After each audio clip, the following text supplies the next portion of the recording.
l'explosion culturelle massive de la WNBA a apporté une attention sans précédent, des records d'audience et des moments inoubliables sur le terrain pour le basketball féminin. Pourtant, parallèlement à l'ascension rapide de ce sport, une facette sombre et épuisante des communautés de fans modernes a vu le jour. Ce côté de la médaille est complètement consumé par une obsession toxique à somme nulle, où le succès d'une joueuse doit absolument être transformé en l'échec d'une autre.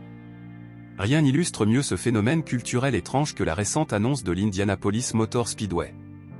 Les responsables ont confirmé que la star des Indiana Fever, la meneuse Caitlin Clark, occupera les fonctions de grand marshal pour l'édition 2026 du légendaire Indianapolis 500.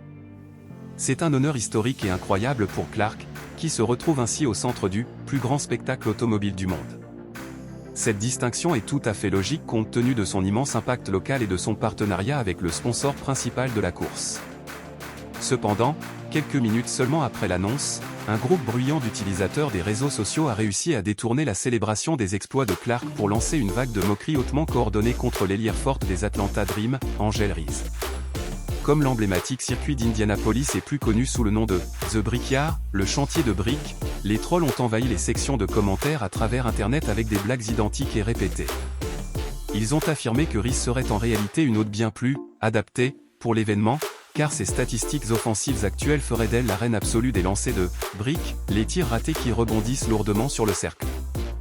Cette focalisation excessive visant à rabaisser Reese lors d'un moment marquant pour Clark met en lumière une réalité profondément épuisante de la culture sportive actuelle.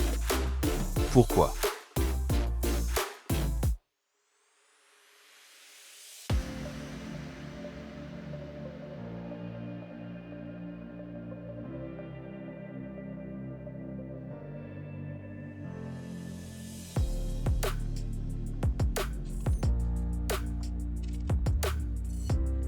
Vitesse, elle devient presque impossible à lire.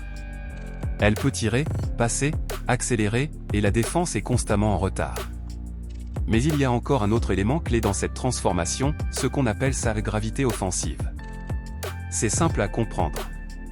Clark peut shooter de très loin. Pas juste derrière la ligne à 3 points, mais bien au-delà. Et ça, les défenses le savent. Donc dès qu'elle franchit le milieu de terrain, les défenseuses montent déjà sur elle. Elles n'attendent pas. Elles ne prennent aucun risque. Et ça change tout. Parce que plus une joueuse attire l'attention, plus elle libère de l'espace pour les autres. Et aujourd'hui, cet espace est enfin exploité correctement par Indiana.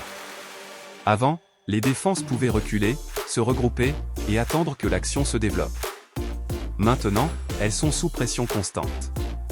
Elles doivent réagir vite, souvent dans l'urgence, et c'est là que les erreurs apparaissent. Ce qui est intéressant, c'est que ce changement ne repose pas uniquement sur des systèmes compliqués. C'est avant tout une philosophie. Jouer vite.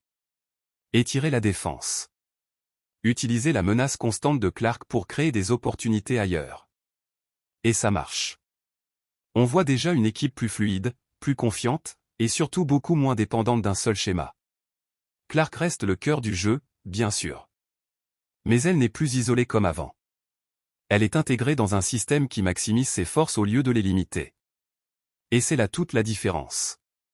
Parce que quand une joueuse comme Caitlin Clark est utilisée correctement, elle ne fait pas que scorer.